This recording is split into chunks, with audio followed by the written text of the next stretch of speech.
Looking for music that lifts your spirit and fills your heart? Experience the powerful sound of the Tabernacle Choir at Temple Square. Now streaming on all your favorite music platforms. Find the Tabernacle Choir on Spotify, Apple Music, YouTube, Amazon Music, and Pandora. Let the music of the Tabernacle Choir at Temple Square inspire you today and every day. Whether you're at home, in the car, or on the go, enjoy the beauty of their world-renowned sound anytime. The Tabernacle Choir at Temple Square, streaming now. Okay, now, did that just come out this morning about the Chase Bank thing, Yawk? Yeah, it broke this morning. Yep, and you and I both know this. This does not okay, what I'm trying to say, it does not happen if Big Ten Media Days is not happening. If that makes sense. Sure. Yeah. Big Ten. Not a coincidence. That's the term. Media Days start officially today. The coaches were in town. It's in Chicago. They had played some golf in the afternoon, as I understand it. And then they'll do the stuff that we did 2 weeks ago. And the Big Ten goes last. I think that's symbolic in terms of the order. It goes Big 12, ACC, SEC, Big Ten.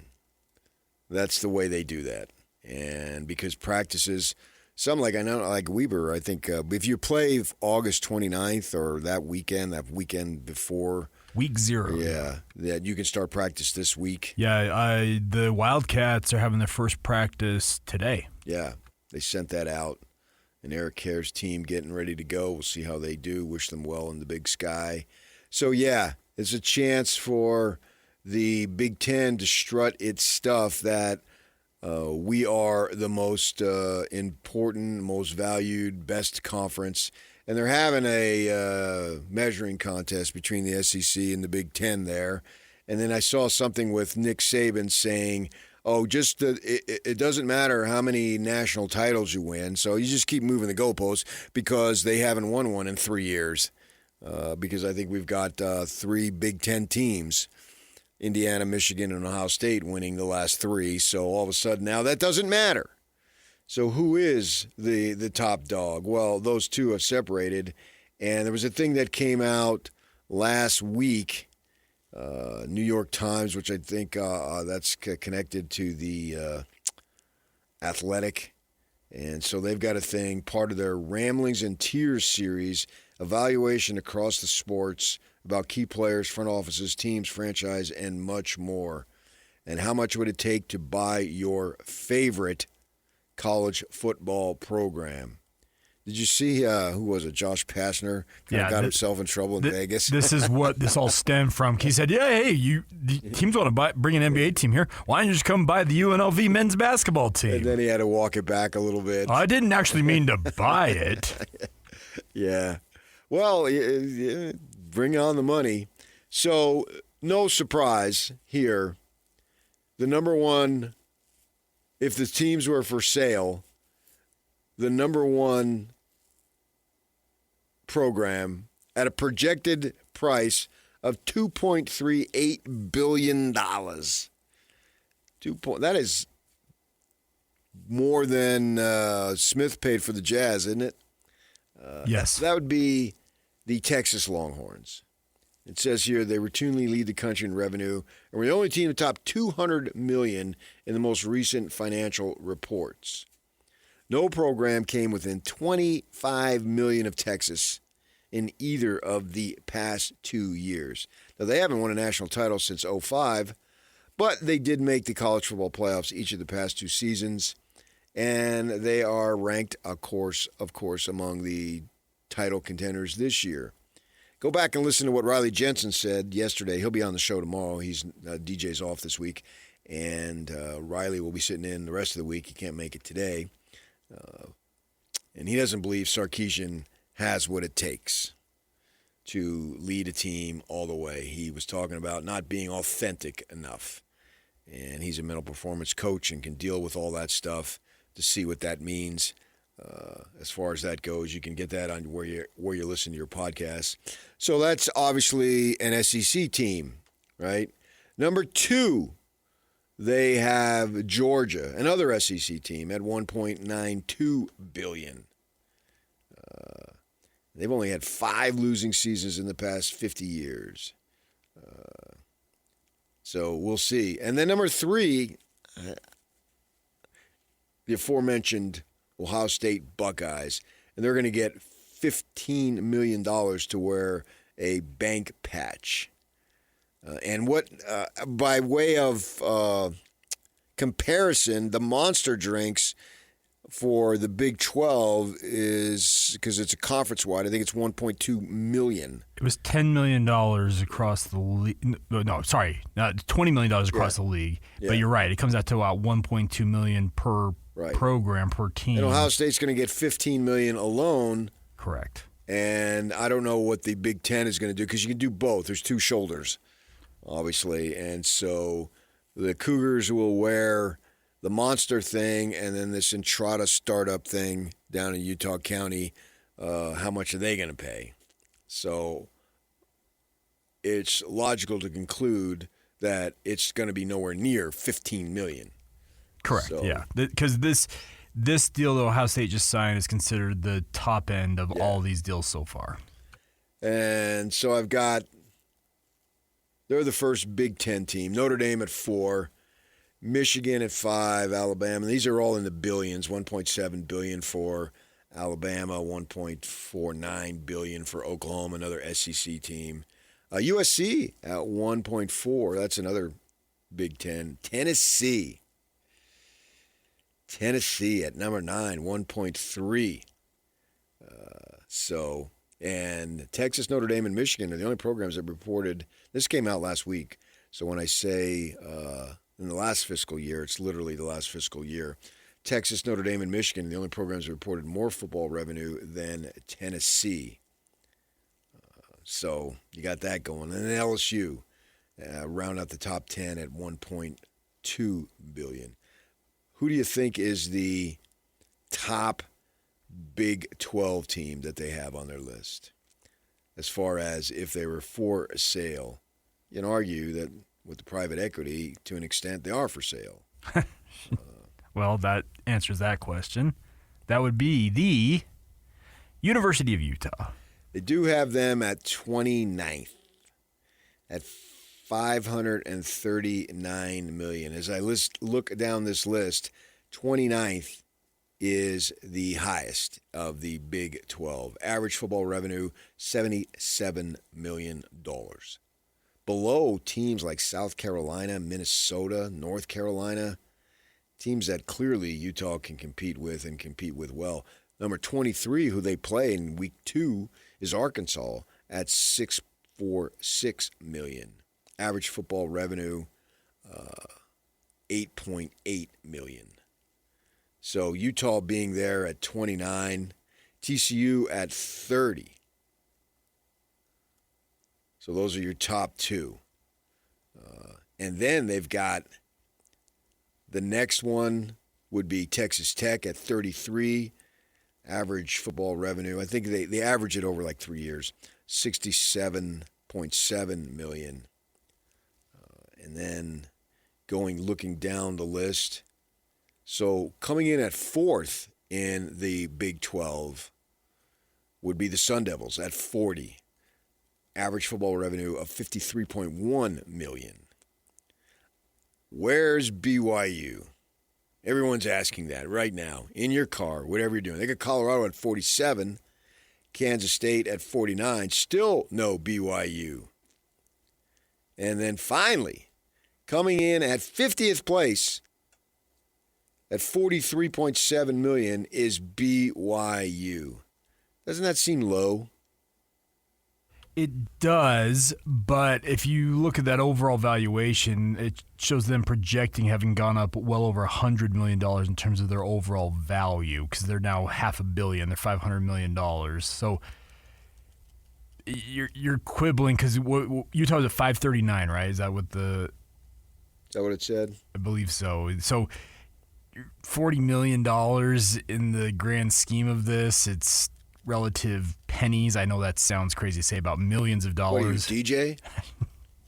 $539 million and average football revenue of 77. Yeah, so the revenue side of it is the really strong one there. That Utah's got to obviously maintain that. They got to continue to generate that revenue, and the Otro Capital Partners deal should help them do that. The thing for BYU is I think BYU, when they came into the Power 4 PK, they're still a relative newcomer to this level. So I think they've jumped up pretty quickly. Yeah, and that's to be considered for sure.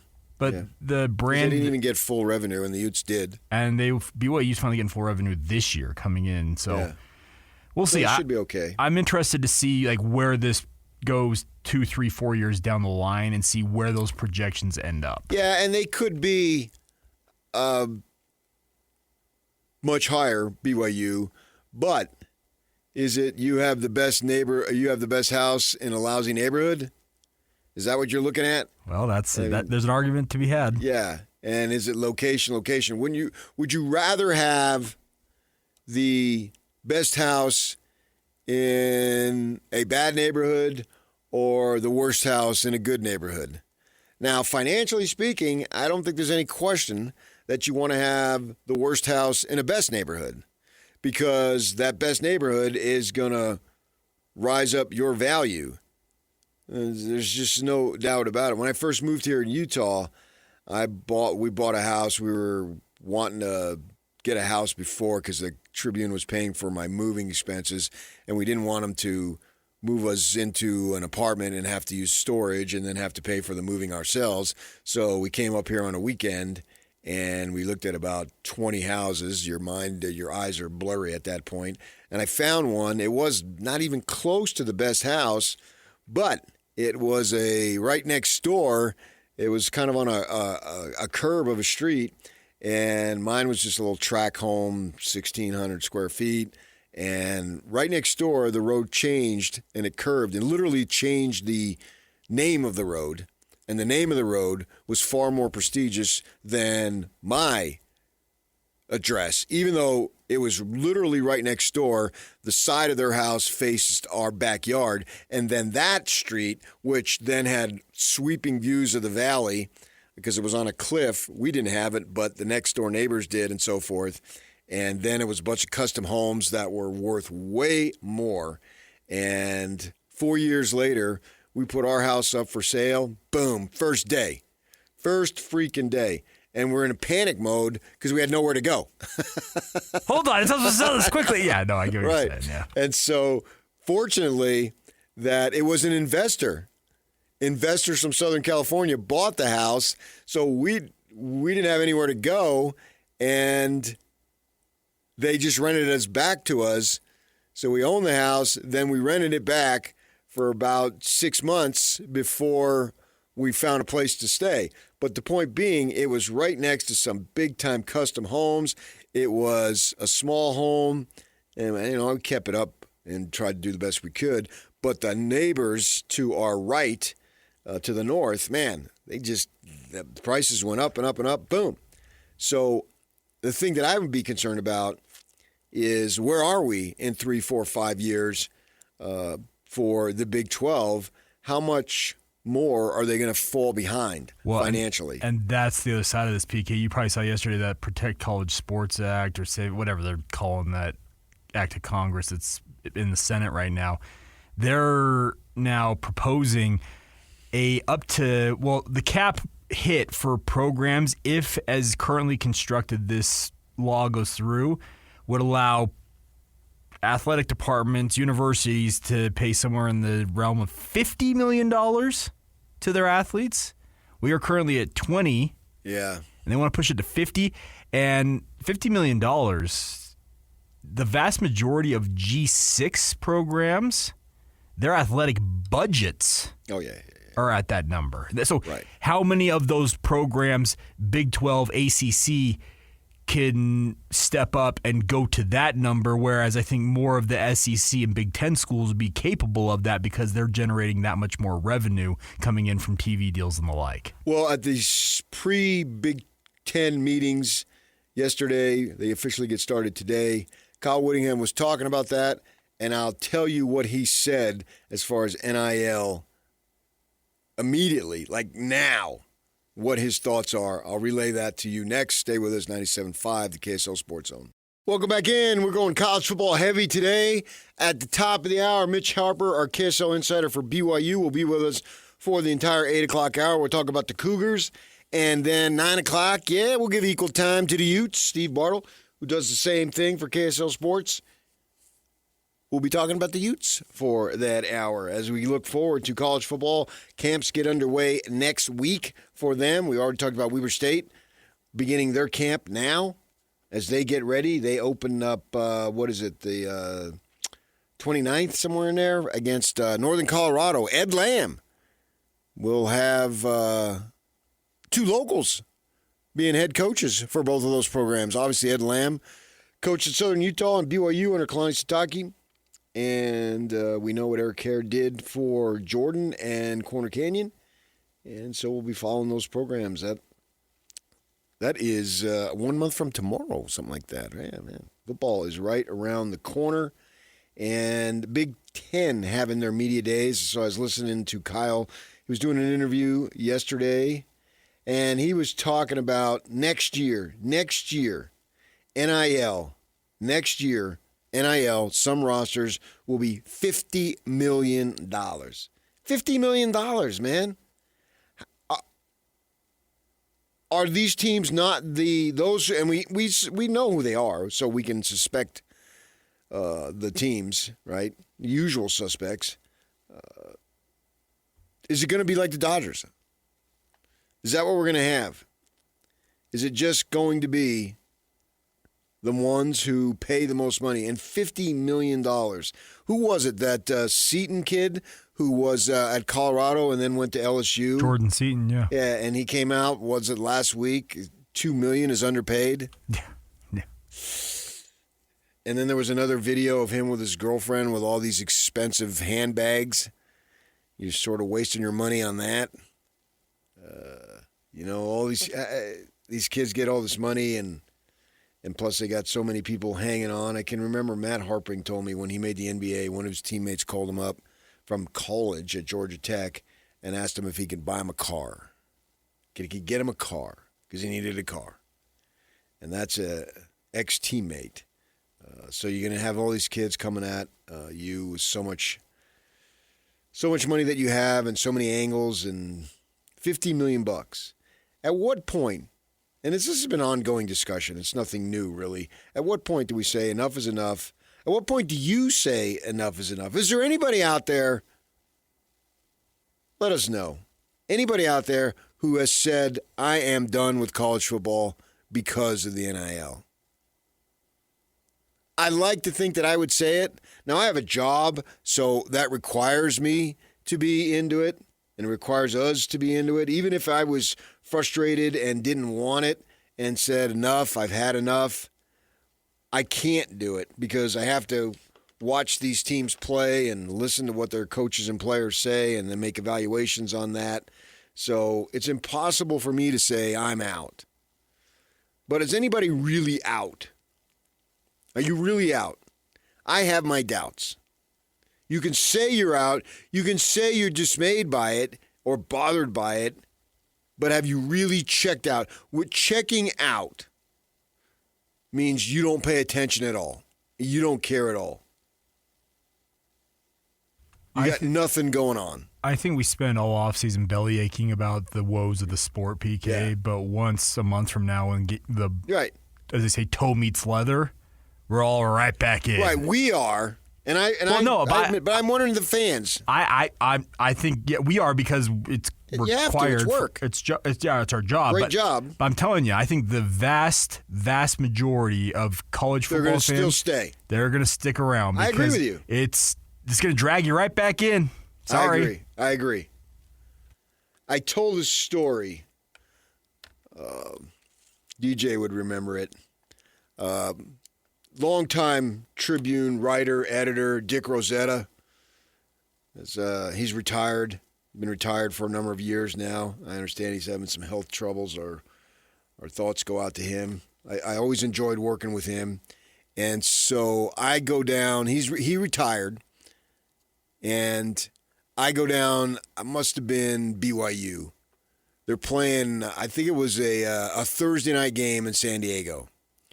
So I get down there Wednesday around noonish. And first thing I do was head over to Mission Beach.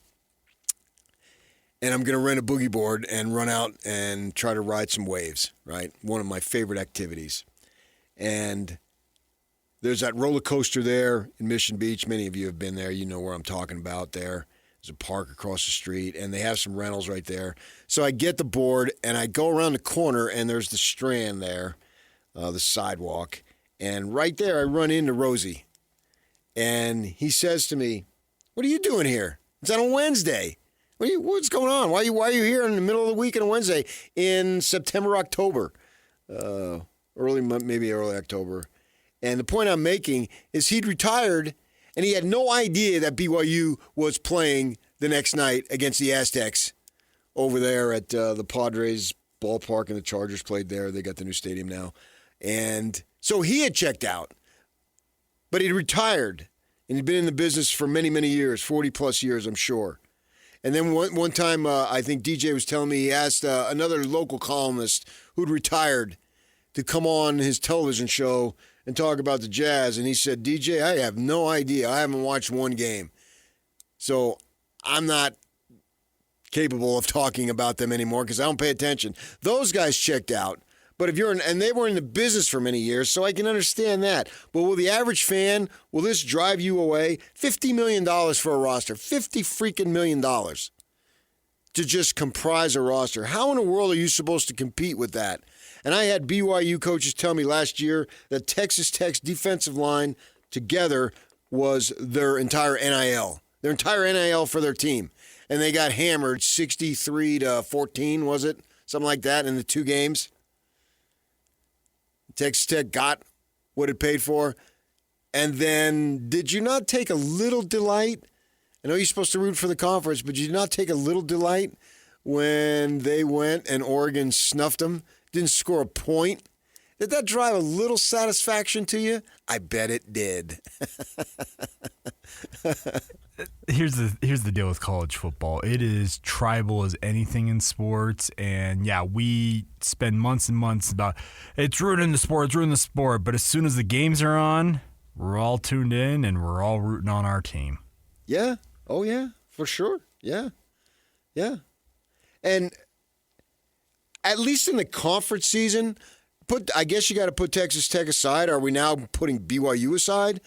Because it seems like the rest of the teams are relatively ballpark to one another. So the conference season can bring you some joy because unless it's Texas Tech or BYU, and those are two teams who played in it last year, well, those are the two teams who will play it again in this year, and it will be more than just because of the talent on the field. Now, I still think you have to have development, and that's what gives me hope for Utah. Morgan Scalley coming off the Kyle Whittingham tree. They know how to develop talent. They know how to identify and develop. And we'll see about that. The D-News had a story, I think, yesterday. I think Dick Harmon had it, where a bunch of national people talked about development in the Big 12, whose programs were great at identifying and developing talent. So there is some form of purity, I guess, there still. But when it gets to the end, is it going to be the same teams because they spend the big money? But that does not mean your teams do not have a chance. We will talk with Mitch Harper about BYU for the next hour, and then at 9 o'clock we'll switch and we'll do Utah. So stay with us. We got you covered with college football right here on 97.5, the KSL Sports Zone.